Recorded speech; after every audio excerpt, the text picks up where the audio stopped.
Why would a single malt drinker like me review Heaven Hill bottled in bond? The answer might surprise you.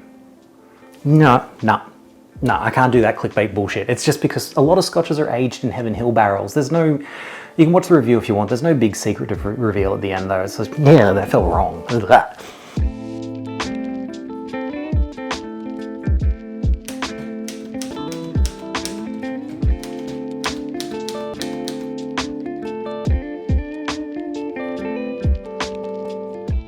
Hey guys, I'm Nath Martyn, the Whisky Scribe. I'm a whisky enthusiast and I love all things whisky. But taste is subjective and there's a lot of different whiskies out there, single malts and bourbons alike. So whether you consider yourself a connoisseur or you're just looking to understand more about whisky, let's explore it all together. If you haven't already, hit the subscribe button. I put up regular whisky review videos as well as some educational and special interest sort of pieces as well on the whisky industry. But let's check out this bourbon. As I already said, I'm more of a single malt drinker, but Heaven Hill has always stood out to me as a point of interest because they are one of the largest exporters of ex-bourbon barrels to Scotland for the purpose of aging single malt whiskey. Now, for those of you who don't know, in America, you have to age your whiskey in virgin American oak casks initially. They have to be virgin casks, never been used before, which means that the American whiskey industry has a lot of spare barrels that they need to on-sell. And the Scottish, being quite frugal and having slightly more open restrictions on what they can age their whiskey in, make use of this. So a lot of Scottish whiskey is either entirely aged in ex-bourbon casks or at least spends the first part of its time in ex-bourbon. And one of the biggest exporters of those bourbon casks is Heaven Hill. So naturally, as a single malt drinker, if you enjoy single malts, you have most likely drunk a whiskey or two or more that have been aged in Heaven Hill barrels. But they never really advertise the bourbon barrels that have been used because there's not really meant to be a huge amount of influence from that. But I was still really keen to try. But all of that linking aside, I'm actually trying to make more of a foray into bourbon.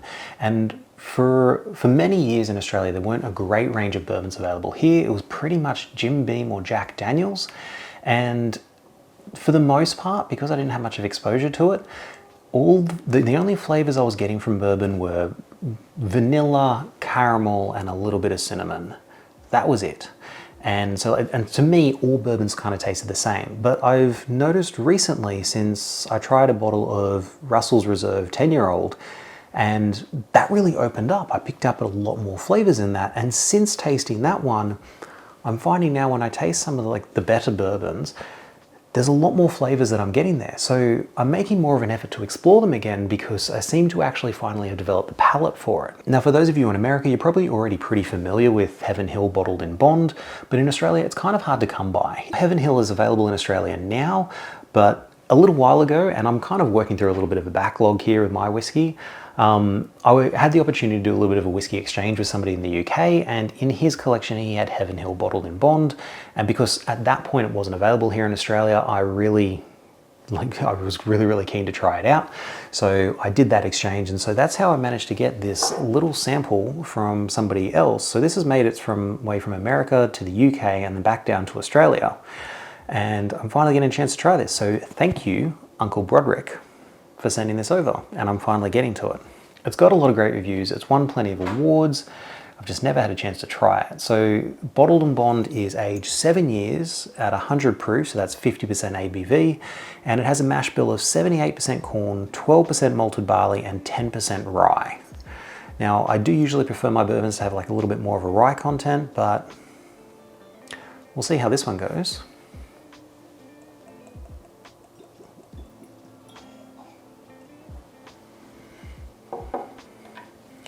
I can already see it's got quite a nice dark color. You hear people say this all the time, but it has lots of nice amber hues. Yeah, it's mostly like a golden amber brown. I like the look of the legs.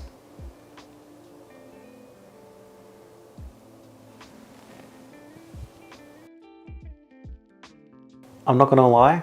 First impressions on the nose, I'm getting vanilla, caramel, and a little bit of cinnamon, sort of honey. But let's see if there's a little bit more on the palate.